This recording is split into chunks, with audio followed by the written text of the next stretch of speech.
नमस्कार, स्वागत है साहित्यिक झरोका चैनल पर। हम कर रहे हैं सूर्यकांत त्रिपाठी निराला की बहुत ही प्रसिद्ध कविता राम की शक्ति पूजा। इसके कुछ वीडियो मैं पहले करवा चुकी हूँ, उनका लिंक मैं इस वीडियो के डिस्क्रिप्शन बॉक्स में डाल दूँगी। तो आइए आज आगे की व्याख्या देखते हैं। यहाँ पर राम का विषणान देखते हुए कुछ क्षण हे सखा विभीषण बोले। देखिए, अब से पहले जो हमने व्याख्या की है इसकी, उसमें हमने ये जाना था कि रावण से प्रथम दिन के युद्ध के पश्चात राम निराशा के भाव से ग्रस्त हैं, क्योंकि प्रथम दिन जब संग्राम हुआ था या युद्ध हुआ था उसमें किसी की भी जय पराजय का निर्णय नहीं हो पाया था। ऐसे में राम निराश हैं कि किस प्रकार जो अन्याय का पक्ष है वो उन पर हावी हो रहा है, या वो इतना प्रबल पक्ष कैसे हो सकता है। राम इस बात को जान जाते हैं कि रावण की सहायता स्वयं शक्ति कर रही है। इसी बात से राम निराशा के भाव से ग्रस्त हैं। और अब से पहले जो हमने किया उसमें हमने ये जाना कि किस प्रकार जो हनुमान है वो उनको देखकर व्याकुल हो उठते हैं। अब कौन किसकी यहाँ पर बात चल रही है? अब बात हो रही है विभीषण की, कि राम का विषण नानन, विषण यानी दुख से भरा हुआ, आनन यानी मुख। आनंद क्या होता है? आनंद होता है मुख, इसे तोड़ लें आप। विषण विषण होता है दुख या दुखी, कि दुख से भरा हुआ मुख देखकर या दुख के भावों से युक्त मुख देखते हुए कुछ क्षण, थोड़ी देर के लिए विभीषण उनके चेहरे को देखते रहे। उसके बाद बोले हे सखा। सखा यहाँ पर कौन है? विभीषण का श्री राम है। आज प्रसन्न वदन, वदन क्या होता है? वदन भी अगर हम देखें तो वदन भी मुख ही होता है। वदन वह नहीं कि आज आपके मुख पर वो प्रसन्नता नहीं जिसे देखकर जिसे समग्र वीर वानर, कि जिस प्रसन्नता को देखकर संपूर्ण जो वानर वीर हैं भलूक विगत श्रम हो पाते जीवन निर्झर।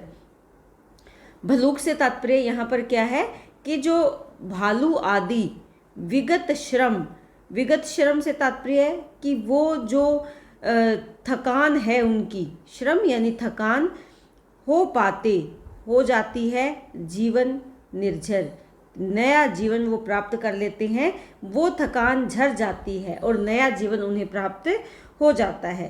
तो यहाँ पर विभीषण राम के दुखी भावों को देखकर, निराशा से युक्त राम के चेहरे को देखकर कहते हैं कि हे मित्र, मुझे आज आपका वो प्रसन्न चेहरा दिखाई नहीं दे रहा जिसे देखकर संपूर्ण वानर सेना या भलूक, भलूक यानी जो भालुओं की सेना है, उसकी थकान दूर हो जाती है और उन्हें एक नया जीवन प्राप्त होता है। रघुवीर, रघुवीर यहाँ कौन? राम को संबोधित कर रहे हैं। तीर सब वही तूण में है रक्षित, रक्षित यानी सुरक्षित। कह रहे हैं कि आपका जो तूण, तूण यानी तरकश है, उसमें वो सभी तीर, सभी बाण अभी भी सुरक्षित हैं। है वही वक्ष रण कुशल हस्त बल वही अमित। वो उनको उनकी शक्ति के बारे में बता रहे हैं कि आप वही हो, वही तुम्हारी विशाल और सुदृढ़ वक्ष स्थल यानी छाती है। रण में कुशल, रण कुशल यानी युद्ध क्षेत्र में कुशलता पूर्वक चलने वाला तुम्हारा हस्त यानी हाथ है, और तुम्हारी भुजाओं में अमित बल है। तुम्हारी भुजाएं अभी भी उतनी ही, अमित यानी बहुत अधिक, जो मिट ना सके ऐसा बल तुम्हारी भुजाओं में है वही सुमित्रा नंदन मेघनाथ जित रण, कि सुमित्रा नंदन कौन है? सुमित्रा के पुत्र लक्ष्मण, जिन्होंने मेघनाथ पर विजय प्राप्त करने के लिए युद्ध क्षेत्र में, अभी भी वो लक्ष्मण तुम्हारे साथ है जो मेघनाथ पर विजय प्राप्त करने वाले हैं वही भल्लपति वानरेंद्र सुग्रीव प्रमन, प्रमन यानी प्रसन्न, है वही भल्लपति, भल्लपति यानी भालुओं के सेनापति कौन है? जो जामवंत है या जामवान है, वो भल्लपति यानी भालुओं के सेनापति जामवंत भी वही हैं। और वानरों के जो राजा हैं सुग्रीव, प्रसन्न मुख से आपके साथ हैं। तारा कुमार भी वही महाबल श्वेत धीर, तारा कुमार कौन है? अंगद, तारा के पुत्र कौन है? अंगद, अंगद भी तुम्हारे साथ है या आपके साथ हैं, और वही महाबल श्वेत धीर जो आपके साथ सेनापति हैं या जो आपके साथ वीर योद्धा हैं, वो धैर्य धारण करके, श्वेत धीर यानी धैर्य धारण करने वाले अंगद जो तारा कुमार तारा के पुत्र हैं, वो भी आपकी सेना में शामिल है। अप्रतिभट वही एक अर्बुद सम महावीर। अर्बुद, अर्बुद क्या होता है? अर्बुद होता है, अगर हम बात करें तो 10 करोड़, 10 करोड़ महावीरों के समान जो बलशाली है। तो यहाँ पर किसकी बात कर रही हैं? की गई है, यहाँ पर बात की गई है हनुमान की, कि वो हनुमान जो शक्तिशाली है, अप्रतिभट यानी महान ताकत से युक्त या महान योद्धा है। और वो कैसा योद्धा है? एक अर्बुद यानी 10 करोड़ सम यानी समान के समान शक्तिशाली है या महावीर है, यानी वीरता के भाव से युक्त है वही दक्ष सेना नायक, है वही समर, कि वही दक्ष यानी कुशल सेनाओं के नायक आपके साथ हैं और वही युद्ध है। फिर कैसे ऐसे में हुआ उदय ये भाव प्रहर, फिर आपके चेहरे पर कैसे ये भाव उत्पन्न हो गया, उदय हुआ इस पहर, ये भाव कैसे आपके चेहरे पर, समय कैसा? ये कोई ऐसे भाव लाने का समय नहीं है, ये तो वीरता से युद्ध क्षेत्र में अपनी वीरता का प्रदर्शन करने का समय है, अपने सेनापतियों को आगे बढ़ने के लिए प्रेरित करने का समय है। फिर ऐसे समय में आपके चेहरे पर ये भाव कैसे उदय हो गया, ये भाव कैसे आ गया? कौन सी भावना है यहाँ पर? हताशा या निराशा का भाव आपके चेहरे पर क्यों आ गया? प्रश्न कर रहे हैं। कौन कर रहे हैं? विभीषण कर रहे हैं। किससे कर रहे हैं? राम से कर रहे हैं। यहाँ पर विभीषण मनोविज्ञान का आश्रय लेकर राम के मनोभाव में जो निराशा का भाव आ गया है उसको दूर करके युद्ध के लिए प्रेरित कर रहे हैं।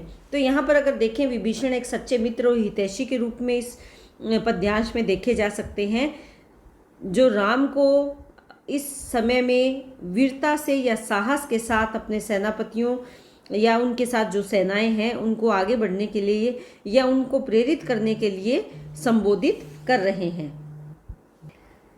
यहाँ इस समास में अगर भाषा की बात करें तो हिंदी तत्सम शब्दावली युक्त भाषा है, ओज गुण है, वीर रस का परिपाक हुआ है, क्योंकि यहाँ पर अपनी सेना के जो वीर हैं उनकी वीरता का वर्णन विभीषण कर रहे हैं। इसके साथ साथ अलंकारों की अगर बात करें तो अनुप्रास अलंकार यहाँ पर है, सम महावीर, यहाँ पर कौन सा अलंकार आएगा? उपमा अलंकार का प्रयोग यहाँ पर हुआ है। इसके साथ साथ यहाँ प्रश्नात्मक या प्रश्न चिन्ह खड़ा कर रहे हैं, तो शैली में आप ये डाल सकते हैं कि प्रश्नात्मक शैली है, विभीषण प्रश्न कर रहे हैं। किससे? श्री राम से। आगे देखते हैं, रघुकुल गौरव लघु हुए जा रहे तुम इस क्षण। यहाँ पर भी अगर हम बात करें तो विभीषण निराशा और हताश राम को युद्ध के लिए प्रेरित कर रहे हैं, और वो क्या कहते हैं कि तुम रघुकुल के गौरव हो और अब तुम लघु हुए जा रहे हो, कि तुम हीनता के भाव को ग्रहण कर रहे हो, यानी तुम अपने भावों को, अपनी वीरता को तुम छोटा करते हुए जा रहे हो। तुम फेर रहे हो पीठ, हो रहा हो जब जयरण यानी जब युद्ध क्षेत्र में युद्ध का समय है, तुम्हें वीरता का प्रदर्शन करना है और विजय प्राप्त करनी है, ऐसे समय में तुम पीठ फेर रहे हो यानी युद्ध से भाग रहे हो। कितना श्रम हुआ व्यर्थ, कि अब तक हमने कितना श्रम किया है, कितनी युद्ध के लिए कितना परिश्रम किया है, तुम्हारे निराश होने से वो सब व्यर्थ हो गया, बेकार हो गया। आज आया मिलन समय, कि आज तो तुम्हारा मिलन का समय आया है, यानी आज तो वो समय है जब तुम सीता को प्राप्त कर लोगे। तुम खींच रहे हो हस्त जानकी से निर्दय, और ऐसे समय में यानी युद्ध के अंतिम पड़ाव पर पहुंचकर तुम निर्दयी होकर अपना हाथ जानकी की तरफ से खींच रहे हो, यानी तुम्हारे जिन हाथों को जानकी की सहायता करनी चाहिए थी उन्हीं हाथों को आज तुम क्रूरता से पीछे खींच रहे हो। रावण लंपट खल कलमश गताचार, जिसने हित कहते किया मुझे पाद प्रहार। विभीषण कहते हैं कि रावण, वो रावण जो लंपट है यानी पापी है, खल है, दुष्ट है, धृत है, कलमश यानी दुष्ट, गताचार आचरणहीन। कि तुम कलमश, यहाँ पाप या पापी भी लिख सकते हो, कि पाप करने वाला, और गताचार, गताचार यानी जिसका व्यवहार अच्छा ना हो, कि वो रावण जो दुष्ट है, पापी है, आचरणहीन है, जिसने हित कहते, कि मैंने जिसके हित की बात कही, किया मुझे पाद प्रहार, पाद यानी पैरों का, प्रहार, कि मैंने जिसके हित की बात की, उसके हित की बात करते ही उसने मुझे लात मारकर बाहर निकाल दिया। बैठा उपवन में, देगा दुख सीता को फिर, और वो उसी अशोक वाटिका में, उपवन कौन सा, अशोक वाटिका में, देगा दुख, किसको देगा, सीता को, कि वो वहाँ सीता को प्रताड़ित करेगा, उसे अशोक वाटिका में दुख पहुँचाएगा। कहता रण की जय कथा परिषद दल से घिर, परिषद दल यानी जो उसके मंत्रीगण हैं, उनके बीच में बैठकर वो अपने रण की यानी युद्ध भूमि की विजय कथा को सुनाएगा, और सब उसे घेर कर बैठे होंगे। सुनता बसंत में उपवन में कल कुजित पीक, सुनता यानी बसंत ऋतु में, पीक यानी कोयल, कोयल के जो गुंजित स्वर होंगे, मीठी आवाज, कल कुजित यानी मीठी आवाज किसकी तरह, पीक की तरह, कोयल की तरह, कोयल। बसंत उपवन यानी बसंत ऋतु में कोयल के मधुर स्वर से गुंजित जब उद्यान में वो आनंद प्राप्त करेगा उपवन में, क्योंकि बसंत ऋतु में जब आएगी तो कौन सा पक्षी बोलेगा बसंत ऋतु में, कोयल बोलेगी, और वो उस कोयल के बोलने का जो मीठा स्वर होगा उसका आनंद लेगा। मैं बना किंतु लंकापति, धिक रावण धिक धिक। तुमने क्या कहा था कि मैं बनूंगा, क्या बनूंगा, लंकापति, लंका का राजा बनूंगा। तुमने मुझे खूब लंकापति बनाया, अर्थात निराश और हताशा से घिरे हुए। हे राम, धिक्कार है, ये स्थिति तुम्हें कभी शोभा नहीं देती। धिक्कार है राघव, हे राघव, राघव यानी राम, वो कह रहे हैं कि हे राघव, धिक्कार है तुम्हारे ऐसे भावों पर जो तुम्हारे चेहरे पर आ गए हैं। तुम तो मुझे लंका के राजा बनाने वाले थे, जबकि तुम खुद ही निराशा के भाव से ग्रस्त हो गए हो। तो यहाँ विभीषण राम में आशा और विश्वास की भावनाओं को जगाना चाहते हैं। उनके भीतर जो स्वार्थ का भाव आ गया है उसको पीछे धकेलना चाहते हैं, या उस भाव को, यहाँ पर राम इस भाव से निराश हैं कि मैं अब पराजित हो जाऊंगा, क्योंकि मेरे साथ तो कुछ भी नहीं, जबकि रावण के साथ स्वयं शक्ति है। इसी भाव से राम का पक्ष कमजोर पड़ रहा है। लेकिन विभीषण इस भाव को बदलना चाहते हैं कि तुम्हें इस बात का त्याग कर देना चाहिए, इस भाव का त्याग कर देना चाहिए। यहाँ पर अगर देखें तो अनुप्रास अलंकार का सुंदर प्रयोग हुआ है। इसके साथ से यहाँ शब्द आया धिक धिक, यानी भाव विशेष पर जोर दिया गया है। तो यहाँ कौन सा अलंकार होगा, विप्सा अलंकार होगा। किसी भाव को ध्यान में रखकर जब शब्दों की पुनरावृत्ति होती है तो वहाँ कौन सा अलंकार होता है, विप्सा अलंकार होता है। ओज गुण है, वीरस का परिपाक हुआ है। निराशा से ग्रस्त कौन है, यहाँ पर राम है, और विभीषण उन्हें आशा की ओर लेकर जाना चाहते हैं। इसके बाद देखें, सब सभा रही निस्तब्ध, राम के स्तिमित नयन छोड़ते हुए शीतल प्रकाश देखते विमन। जैसे ओजस्वी शब्दों का जो था प्रभाव, उससे न इन्हें कुछ चाव न कोई दुराव, जो हो वे शब्द मात्र मैत्री की समुन्नति, पर जहाँ गहन भाव के ग्रहण की नहीं शक्ति। तो यहाँ पर कवि क्या बताना चाहते हैं कि सब सभा रही निस्तब्ध, निस्तब्ध यानी शांत, चुप। क्यों चुप रही, जब विभीषण ने वो बातें कही, राम को उत्तेजित करने के लिए प्रेरणादायक वाणी में राम को संबोधित किया, उसका ऐसे लग रहा था जैसे राम के मन पर कोई प्रभाव नहीं पड़ा। इसीलिए संपूर्ण सभा में जो लोग बैठे थे सब चुप थे। राम के स्तिमित नयन, स्तिमित का मतलब होता है अध खुले, आधे खुले हुए जो नेत्र थे, छोड़ते हुए शीतल प्रकाश देखते विमन, विमन यानी उदास, कि उदासी के भाव से ग्रस्त होकर वो नेत्र देख रहे थे, और ऐसे लग रहा था कि उन आंखों में, उन नेत्रों में शीतल प्रकाश की किरणें दिखाई दे रही थी। यानी उनके जो नेत्र थे आधे खुले हुए थे और उदासी के भाव से भरे हुए थे। जैसे ओजस्वी शब्दों का था जो था प्रभाव, ऐसे लग रहा था कि विभीषण की जो ओजपूर्ण वाणी थी उनका उस पर कोई प्रभाव ना पड़ा, उससे न इन्हें कुछ चाव और ना ही उनके मन में कोई परिवर्तन आया। चाव यानी कोई नया विचार आया, नया शौक आया, न कोई दुराव, ना ही उन्होंने उनको आसक्ति या अनुरक्ति, किसी भी आसक्ति या अनासक्ति, किसी भी प्रकार का भाव वहाँ पर प्रबल नहीं हुआ। जो हो वे शब्द मात्र मैत्री की समुन्नक्ति, ऐसे लग रहा था कि वो शब्द, समुन्नक्ति यानी समान प्रेम, मैत्री के समान प्रेम, कि वो शब्द सिर्फ मित्रता का निर्वाह करने के लिए कहे गए हैं। राम ने उन शब्दों पर कोई गंभीर भाव व्यक्त नहीं किया, पर जहाँ गहन भाव के ग्रहण करने की नहीं शक्ति, गंभीर, गहन यानी गंभीर, उन ओजस्वी शब्दों में जो गंभीर भाव था उसको ग्रहण करने की शक्ति अब राम में दिखाई नहीं दे रही थी। राम पूर्ण तटस्थ भाव से विभीषण के शब्दों को सुन रहे थे, परंतु कोई भी भाव उन्होंने व्यक्त नहीं किया था। ऐसे लग रहा था कि विभीषण की ओजपूर्ण वाणी का राम पर कोई प्रभाव नहीं हुआ। वो उसी निराशा या उदास भाव से अपने आधे नेत्र खोलकर देख रहे थे। तो यहाँ पर अगर देखें, जो हों वे शब्द मात्र, यहाँ कौन सा अलंकार आएगा? उत्प्रेक्षा अलंकार यहाँ पर आएगा। इसके साथ साथ अनुप्रास अलंकार को देख सकते हैं कि ये जगह जगह अनुप्रास अलंकार का प्रयोग बहुत बखूबी किया है। मुक्त छंद का प्रयोग है। यहाँ पर अगर देखें तो राम एक सामान्य मानव के रूप में उदास और निराश दिखाई दे रहे हैं। कुछ क्षण तक रहकर मौन सहज निज कोमल स्वर। देखिए, कुछ समय तक मौन रहकर, कौन रहे यहाँ पर मौन? राम।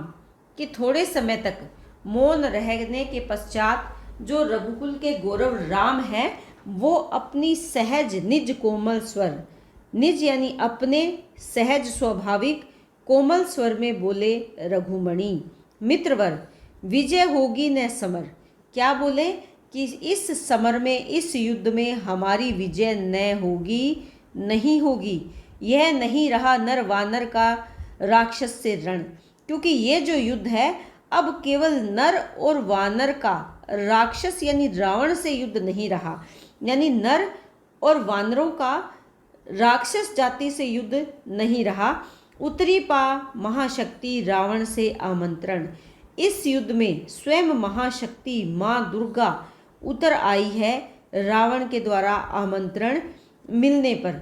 अन्याय जिधर है उधर शक्ति। देखिए, यही भाव तो राम को विचलित कर रहा है कि वो कहते हैं कि आश्चर्य है कि जिधर अन्याय है शक्ति भी उसी का साथ दे रही है। कहते छल छल हो गए नैन, और इसी भाव से उनकी आंखें आंसुओं से भर गई, छलक पड़ी। कुछ बूंदे पुनः ढल के दृग्जल, और आंखों में भरे हुए आंसुओं के जल से दृग्जल यानी जो नेत्रों में आंसू थे वो दोबारा से पुनः ढल के दोबारा से ढलक गए, और कंठ आरुद्ध हो गया। कंठ, देखिए, जब रोने का भाव आता है, आंखों में आंसू आ जाते हैं और वेग प्रबल होता है तो बोला नहीं जाता या गला भर आता है, तो उसी प्रकार उनका भी कंठ रुक गया। चमका लक्ष्मण तेज प्रचंड, और अपने भाई की आंखों में आंसुओं को देखकर लक्ष्मण का प्रचंड तेज दोबारा से चमक उठा। धंस गया धरा में कपि गह युगपद। युग यानी यहाँ पर युगपद का तात्पर्य क्या है? दोनों चरण। गह यानी पकड़कर। कपि कौन है? हनुमान। धंस गया धरा में, अपने आराध्य राम की आंखों में देखकर उनके चरण पकड़े हुए हनुमान ऐसे लग रहा था जैसे पृथ्वी में धंस गए हो। मसक दंड, मसक दंड से तात्पर्य क्या है? मजबूत भुजाएं। उनकी जो मजबूत भुजाएं जिन्होंने राम के चरणों को पकड़ रखा था वो ऐसे लग रहा था कि वो धंस गए हैं धरा में। स्थिर जामवान, लेकिन यहाँ पर स्थिरता का भाव किस में है? जामवंत में या जामवान में। समझते हुए जो सकल भाव, उनको देखकर ऐसे लग रहा था कि वो सकल यानी संपूर्ण भावों को जैसे समझ रहे हैं। व्याकुल हुए सुग्रीव, हुआ उर्मे जो विषम घाव, और उनकी बात सुनकर सुग्रीव अत्यधिक व्याकुल हो गए। ऐसे लग रहा था मानो जो यानी मानो विषम घाव हो गया हो, भयंकर घाव उत्पन्न हो गया हो उनके हृदय में, निश्चित सा करते हुए विभीषण कार्यक्रम। परंतु यहाँ विभीषण कार्यक्रम यानी जो होने वाला कार्यक्रम है या जो युद्ध है, ऐसे लग रहा था वो उसको निश्चित कर रहे हैं। मौन में रहा यो स्पंदित वातावरण विषम, और इस प्रकार सभा का वातावरण मौन के कारण बहुत ही ज़्यादा गंभीर हो गया था। तो यहाँ पर सबकी धड़कनें ही सुनाई दे रही थी। स्पंदित यानी धड़कन से युक्त, इतना अधिक मौन सभा में पसरा हुआ था कि सबकी धड़कन जैसे सुनाई दे रही थी। तो यहाँ पर देखें तो राम ने अपनी व्याकुलता को स्पष्ट किया और अपनी चिंता का कारण स्पष्ट किया है कि यहाँ पर माँ शक्ति दुर्गा स्वयं जब रावण के साथ है तो हमारी विजय कैसे हो सकती है। राम की चिंता का कारण क्या है कि जिधर अन्याय उधर ही शक्ति है।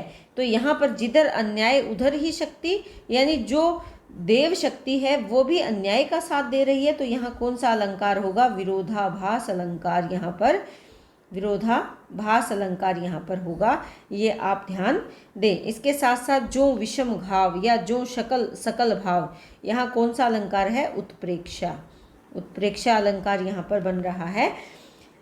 इसके साथ साथ अगर देखें तो विशेष उक्ति का प्रयोग यहाँ पर किया गया है, तो विशेषोक्ति अलंकार भी आ रहा है। संपूर्ण पद में अगर देखें हिंदी की तत्सम प्रधान भाषा का प्रयोग यहाँ पर किया गया है। शब्द चयन भावों के अनुकूल है, या आप इसमें लिख सकते हैं। आगे क्या कहते हैं? निज सहज रूप में संयत हो जानकी प्राण। निज सहज, निज यानी अपने, सहज संयत यानी शांत होकर। जानकी के प्राण कौन है? श्री राम। बोले आया न समझ में यह दैवी विधान। क्या बोले? कि मुझे ये देवी देवताओं का जो विधान है ये मुझे समझ में नहीं आया। विधान का मतलब क्या है? नियम, यानी ईश्वर का जो ये नियम है ये मुझे समझ में नहीं आया। रावण अधर्मरत भी अपना, मैं हुआ अपर। अपर ये होता है पराया, कि रावण तो अधर्म में लीन है, यह अधर्मी है, वो तो अपना हो गया किसके? ईश्वर के, और मैं पराया हो गया। यह रहा शक्ति का खेल समर शंकर शंकर, कि ये कैसा शक्ति का खेल है, ये कैसा महाशक्ति का खेल है। शंकर शंकर, शंकर को पुकारते हैं, हे ईश्वर, हे शंकर। यहाँ भावों के आवेश में शब्द निकल रहा है, तो कौन सा अलंकार होगा? विप्सा अलंकार यहाँ पर होगा। करता मैं योजित बार बार शर निकर निशित, कि मैं बार बार करता हूँ। निकर होता है सारे, सारे। सर क्या है? जो बाण है, बाणों का समूह। निशित यानी तेज, कि मैं बार बार क्या करता हूँ? धनुष पर चढ़ाना, यानी योजित करता हूँ। उन बाणों के समूह को जो तेज हैं उन्हें मैं बार बार अपने धनुष पर चढ़ाने का प्रयास करता हूँ, योजित करता हूँ, यानी संधान करता हूँ। हो सकती जिनसे ये संस्कृति संपूर्ण विजित, और वो शर कैसे हैं? जिससे संपूर्ण संस्कृति यानी संसार को विजित, जीता जा सकता है, ऐसे मेरे पास वाण है। जो तेज पुंज सृष्टि की रक्षा का विचार, कि जो तेज पुंज हैं और सृष्टि की रक्षा का विचार मेरे भीतर है, यानी संपूर्ण सृष्टि की रक्षा का विचार है जिसमें निहित पतन घातक संस्कृति अपार। यहाँ पर क्या कह रहे हैं? कि है जिसमें निहित पतन घातक संस्कृति अपार। पतन घातक से तात्पर्य यह है पापों का विनाश करने वाली संस्कृति, उसमें अपार यानी असीम संस्कृति निवास करती है। देखिए रावण अपने जो तरकश में तीर है उनका प्रयोग किस लिए करना चाहते हैं? पाप का विनाश करने के लिए करना चाहते हैं। तो उसी भाव को वो यहाँ पर बता रहे हैं कि मेरे पास ऐसी संस्कृति या ऐसी परंपरा मेरे हृदय में, मेरे मन में, या मुझे ऐसा ही संस्कार मिला है कि मैं जन कल्याण की असीम संस्कृति मेरे बाणों में निवास करती है। मैं अपने बाणों के माध्यम से इस संस्कृति का विकास करना चाहता हूँ, पापों का नाश करना चाहता हूँ, और मेरे भीतर पूर्णतः पवित्र भाव है। शत शुद्धि बोध सूक्ष्माति सूक्ष्म मन का विवेक। तो यहाँ पर वो क्या कहते हैं कि शत शुद्धि भाव, शत शुद्धि बोध, शत का मतलब क्या है सैकड़ों, बोध से तात्पर्य क्या है ज्ञान, कि सत यानी सैकड़ों शुद्धियों का ज्ञान है। सूक्ष्म से भी सूक्ष्म मन का विवेक, विवेक यानी संयम, कि सूक्ष्म से सूक्ष्म मन का विवेक या संयम है, जिनमें है शास्त्र धर्म का धृत पूर्णाभिषेक। धृत का मतलब क्या होता है धारण करना, पूर्ण अभिषेक। शास्त्र धर्म यानी क्षत्रिय धर्म का पूर्ण अभिषेक धारण किया हुआ है, जो हुए प्रजापतियों से संयम से रक्षित। प्रजापति से तात्पर्य क्या है, प्रजा के राजा के संयम से रक्षित। अपने बाणों की बात कर रहे हैं कि ये तो वो हैं जो जिनमें संयम का भाव भरा हुआ है, उसी से रक्षित हैं। और वे शर हो गए आज रण में श्रीहत खंडित। श्रीहत का मतलब होता है शोभा से हीन और खंडित, शोभा से हीन या शोभा से रहित, और खंडित यानी टूट जाना। कि वो यहाँ पर अपने तीरों की विशेषताओं के बारे में बता रहे हैं, जो उनके तरकश में बाण है, कि ये तो वो हैं जिनमें संयम का भाव भरा हुआ है, जो प्रजा की रक्षा के लिए है, जो क्षत्रिय धर्म के द्वारा पूर्ण अभिषेक किए हुए हैं, वो आज युद्ध में शोभा से हीन होकर खंडित हो गए। कहने का भाव यहाँ पर क्या है कि जो भी बाण राम चला रहे थे, वो सभी बाण रावण पर कोई प्रभाव ना करके खंडित हो रहे हैं। देखा है महाशक्ति रावण को लिए अंक। और वो कहते हैं कि मैंने देखा आज युद्ध के क्षेत्र में कि महाशक्ति यानी माँ दुर्गा रावण को लिए अंक, अंक क्या होता है गोद में, लांछन को ले जैसे शशांक नभ में अशंक। लांछन क्या होता है कलंक, ले जैसे शशांक, शशांक होता है चंद्रमा, चंद्रमा बिल्कुल वैसे ही लग रही थी जैसे आकाश में, नभ यानी आकाश में चंद्रमा कलंक को लिए हुए अशंक यानी शंकाहीन दिखाई देता है, कि कोई शंका नहीं होती उसमें।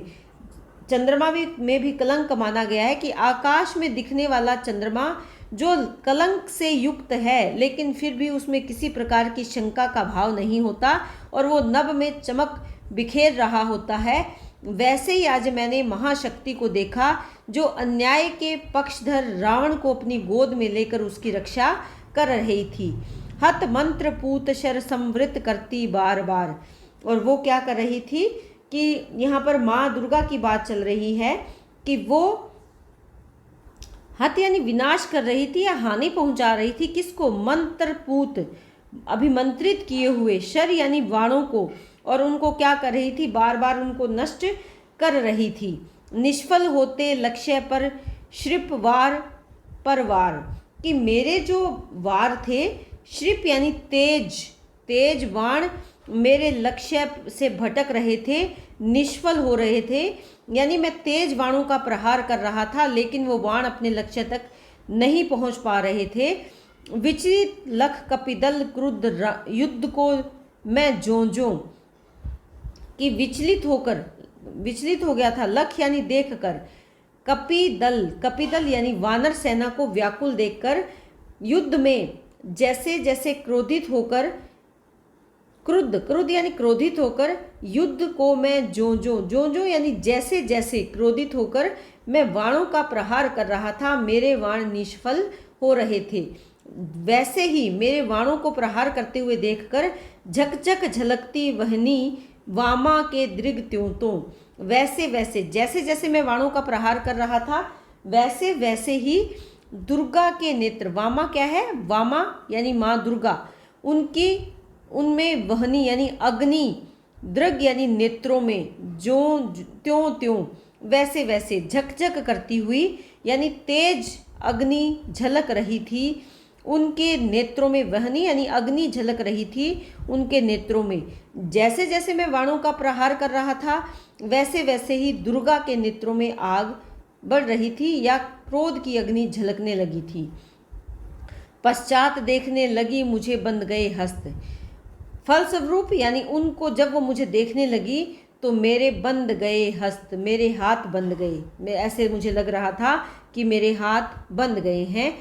फिर खींचा ने धनु मुक्त जो बंधा मैं हुआ त्रस्त। और मैं धनुष की धनु यानी जो उसके हाथ में धनुष धारण कर रखा था, उसकी प्रत्यंचा को भी नहीं खींच पाया।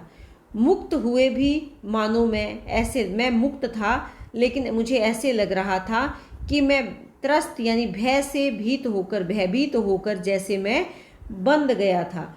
युद्ध भूमि में जो उनके साथ व्यवहार हुआ या जो राम ने अनुभव किया, वो सब भाव यहाँ पर उन्होंने व्यक्त किए हैं कि किस प्रकार महाशक्ति रावण की ओर से युद्ध क्षेत्र में उतर आई थी और वो राम के सभी बाणों को चूर चूर करके गिरा रही थी या उनको अपने लक्ष्य तक पहुँचने से रोक रही थी। राम यहाँ पर बताते हैं कि जैसे जैसे मैं बाणों का प्रहार कर रहा था, वैसे वैसे माँ की आंखों से अग्नि झलक रही थी। तो यहाँ राम अपने भयभीत स्थिति का चित्रण कर रहे हैं कि किस प्रकार महाशक्ति की आंखों से झलकती हुई जो अग्नि थी, क्रोध की अग्नि थी, उससे वो भयभीत हो गए थे। कहे हुए भानुकुल भूषण वहाँ मौन क्षण भर। और अपनी बात को कहने के बाद भानुकुल भूषण यानी सूर्य वंश के आभूषण कौन है? श्री राम हैं। वो क्या हो गए? क्षण भर के लिए चुप हो गए। बोले विश्वस्त कंठ से जामवान रघुवर। और वहाँ पर विश्वस्त भाव से, कंठ से, स्वर से जामवंत कहते हैं कि हे रघुवर, विचलित होने का नहीं देखता मैं कारण। कि यहाँ पर आपके विचलित होने का मुझे कोई कारण नजर नहीं आता। हे पुरुष सिंह, तुम भी यह शक्ति करो धारण। कि तुम तो वो पुरुष हो जो सिंह के समान शक्तिशाली हो, तुम भी इस शक्ति को धारण करो। आराधना का दृढ़ आराधन से दो उत्तर। कि आराधना के द्वारा ही रावण ने इस शक्ति को प्राप्त किया है। अपवित्र और अन्यायी रावण भी अगर इसे प्राप्त कर सकता है, तो आप भी आराधना से अपना उत्तर दो या अपनी आराधना के द्वारा उसे नष्ट कर दो। तुम वरो विजय संयत प्राणों से प्राणों पर। कि तुम्हें क्या करना है? तुम वरण करो, धारण करो विजय संयत भाव से प्राणों पर। कि तुम्हें यहाँ पर विजय प्राप्त करना है, अपने प्राणों पर संयम स्थापित करके तुम विजय प्राप्त कर सकते हो। रावण अशुद्ध होकर भी यदि कर सकता त्रस्त, कि रावण अपवित्र है, अन्यायी है, तब भी वो आपको भयभीत कर सकता है, तो निश्चय तुम हो सिद्ध करोगे उसे ध्वस्त। तो निश्चय ही तुम सिद्धि प्राप्त करके उसे ध्वस्त करोगे, अर्थात नष्ट कर दोगे। शक्ति की करो मौलिक कल्पना और करो पूजन। तो आपको क्या करना है? शक्ति की कल्पना करनी है। मौलिक यानी अपने द्वारा एक कल्पना बनाना या कल्पना करना, और उसका तुम पूजन करो। छोड़ दो समर जब तक न सिद्धि हो रघुनंदन। और तब तक जब तक आप सिद्धि प्राप्त ना कर लें, शक्ति को प्रसन्न ना कर लें, अपनी आराधना को पूर्ण ना कर लें, तब तक हे रघुनंदन आप युद्ध का त्याग कर दो। समर यानी युद्ध का त्याग कर दो और महाशक्ति की आराधना और उसके पूजन में लीन हो जाओ। ये सुझाव कौन देता है?